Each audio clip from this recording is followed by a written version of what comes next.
Red card வாங்கினாலும் பார்வதிக்கு அடித்த ஜாக்பாட்.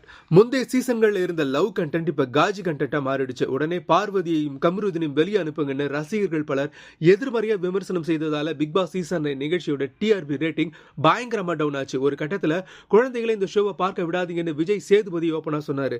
ஃபைனலி கார் டாஸ்க்ல மோசமா நடந்துகிட்டாங்கன்னு கமருதீனும் பார்வதியும் ரெட் கார்டு வாங்கிட்டு ஷோவை விட்டு வெளியேறினாங்க. இதனால மக்கள் பலர் பெருமூச்சு விட்டாலும் ஷோ அதுக்கு மேல சுவாரஸ்யமா இல்லைன்னு கமெண்ட் பண்ணாங்க. இதை தொடர்ந்து ஃபினாலேவுக்கு பார்வதியும் கமருதீனும் வந்து அனைத்துக்கும் ஃபுல் ஸ்டாப் வச்சாங்க. இருந்தாலும் பார்வதி இனி ஷைன் ஆக மாட்டாங்கன்னு சொல்லப்பட்ட நிலையில விஜய் சேதுபதி பார்வதிக்கு தான் தயாரிச்சு நடிக்கிற வெப் சீரிஸ்ல முக்கிய ரோல்ல நடிக்க வாய்ப்பு கொடுத்திருக்காராம். முத்து என்கிற காட்டான் அப்படின்னு பெயர் வைக்கப்பட்ட அந்த வெப் சீரிஸ்ல பார்வதி நடிக்க கமிட் ஆகி இருக்கிறதா சோசியல் மீடியாவே அலறுது. ஃபினாலேவுல பேசின விஜய் சேதுபதி, நான் பார்வதியோட அறிவை நினைச்சு பிரமிச்சு போயிருக்கேன். அது அவங்க நல்ல வழியில செலுத்தினா வேற லெவல்ல இருக்கும்னு அவரை புகழ்ந்து பேசினது குறிப்பிடத்தக்கது. பிபி சீசன் 9 நிகழ்ச்சியில கலந்துகிட்டவங்கள நிறைய நெகட்டிவ் விமர்சனம் சந்திச்ச பார்வதிக்கு தான் முதல் வாய்ப்பு கிடைச்சிருக்கு. அதுவும் விஜய் எஸ் மூலமான ஆச்சரியத்தோட வாழ்த்தி கமெண்ட் பண்றாங்க ரசிகர்கள்.